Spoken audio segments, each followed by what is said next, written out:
Bom dia, boa tarde, boa noite. Não sei que horas você está vendo essa videoaula, mas meu nome é Luiz, junto com meu colega Igor. Nós somos estudantes do curso de Licenciatura em História da Universidade Federal de Rondonópolis, a UFR.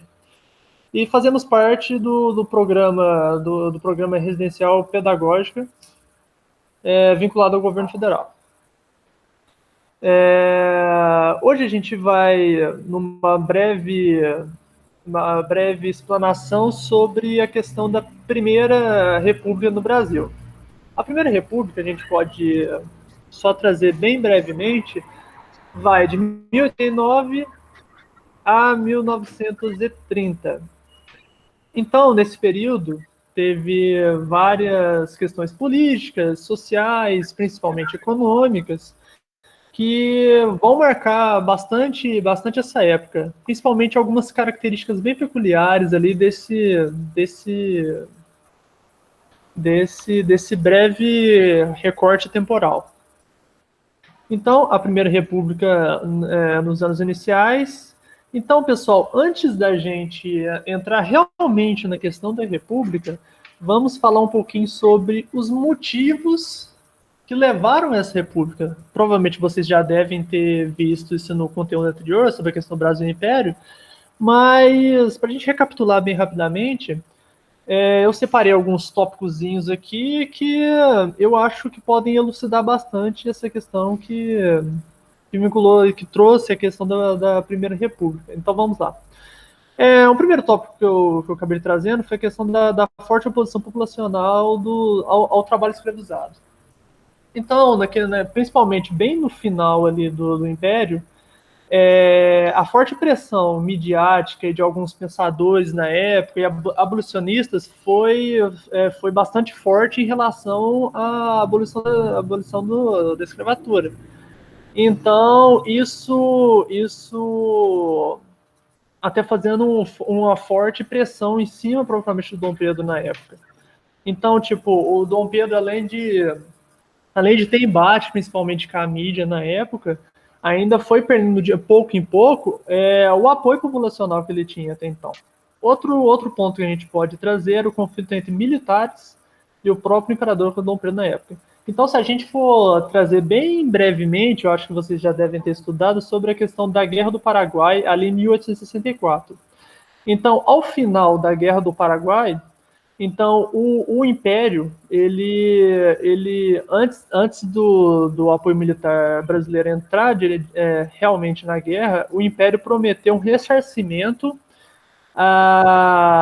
ou uma indenização aos soldados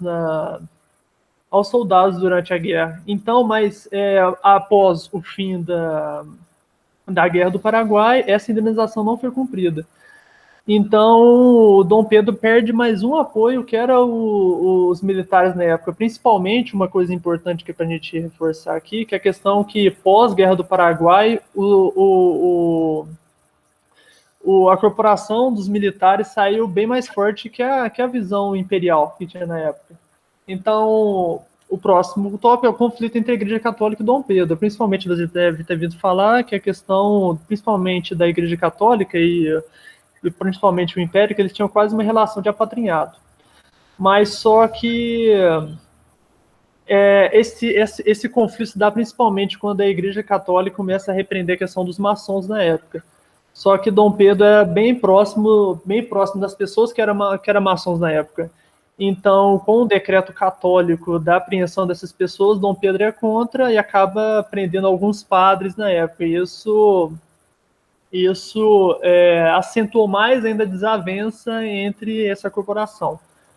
E o último ponto que a gente pode abordar é a questão dos grandes detentores de terra. Ao mesmo tempo que o Império Brasileiro prometeu um ressarcimento aos militares, o Império também prometeu um ressarcimento também aos detentores de terra que cederam os escravizados para a Guerra do Paraguai. Então, mas eles não foram ressarcidos, principalmente a questão, um pouco tempo depois, da questão da abolição da escravatura também. Isso desagradou principalmente esses detentores de terra. Então, com o apoio dessa tripé, que era a Igreja Católica, Exército Militar e dos detentores de terra, acabou acontecendo o golpe que derrubou a família imperial na época. Próximo slide. Aqui temos a fotinha do Pedro sentado, origami passando. Então, nesse primeiro momento, eu acredito que a Primeira República ela é bem específica, ela vai, então, ela fica conhecida como a gente vai trabalhar, a República da Espada, a República Oligarca e principalmente a República Velha. Então, nesse primeiro momento, eu separei ali três fases que eu acho interessante a gente trazer, que é primeiro, que é a fase do auge, que vai primeiro da consolidação, que vai de 1809 a 1898. Então, o que foi a consolidação? Primeiramente, o Brasil estava começando, a República tinha acabado de sair da questão do Império, então as organizações principalmente das províncias, estavam começando a se organizar e consolidar alguns poderes, principalmente depois da Constituição de 1891, que aí sim o governo brasileiro começa a engatinhar. E principalmente esse período ele vai ficar caracterizado como um período de grande disputa política, disputa de alguns movimentos sociais na época também, e de uma forte crise econômica que teve principalmente com a questão do encilhamento. O próximo ponto, que é o auge, que vai de 1898 a 1921, que aí você tem já o auge, que é vinculado à questão da República Velha, principalmente da República Oligárquica, principalmente o que temos aqui, jogo de poderes políticos ali. Principalmente ali você vai encontrar que vai ser trabalhado um pouquinho mais para frente, a questão dos coronéis na época, a questão das oligarquias, da questão das províncias que vão, depois da Constituição, virar estados depois. E finalmente, ali em 1921 a 1930, você tem a decadência, que ali você tem outro golpe também, instaurado pelo Rio Grande do Sul, com a Revolta Armada de 1930, que aí você tem a ascensão do Getúlio Vargas ao poder.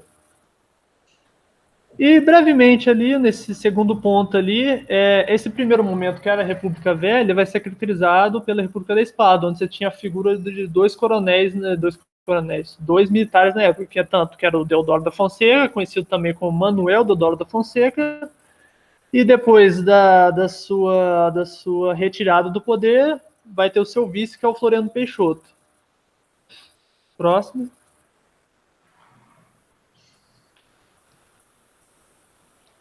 Aqui nesse momento eu separei algumas características da República da Espada, e principalmente ali, ó, o primeiro ponto, o governo dividido em duas frentes, o provisório e o constitucional.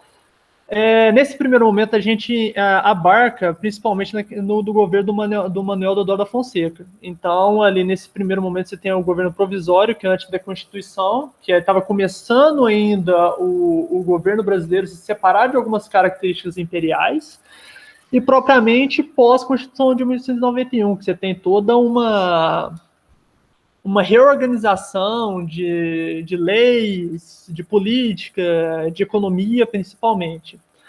Nesse segundo ponto, principalmente pós-independência, tem a expulsão da família real, que principalmente, além de simbolizar toda ainda visão ainda imperial, você tem a desarticulação de algumas medidas imperiais, e principalmente você já deve ter visto lá na época do Brasil Império sobre a questão do poder moderador, de como o imperador concentrou todo o poder na figura dele. E principalmente você teve a questão de novas políticas. Essas novas políticas tiveram tanta influência, tanto no governo do Marechal Deodoro da Fonseca, quanto no Floriano Peixoto. O que essas novas políticas? Uma forte influência de investimento para eu começar a industrializar o Brasil na época. E bem rapidamente. E você tinha E depois da questão da política, você tinha a questão do último ponto ali, que é a eleição da formação da nova Assembleia Constituinte, que aí você vai ter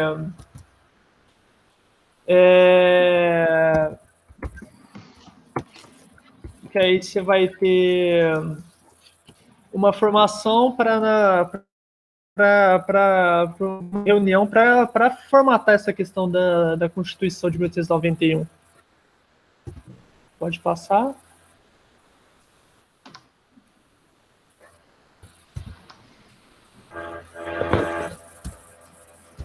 Então, gente, rapidamente.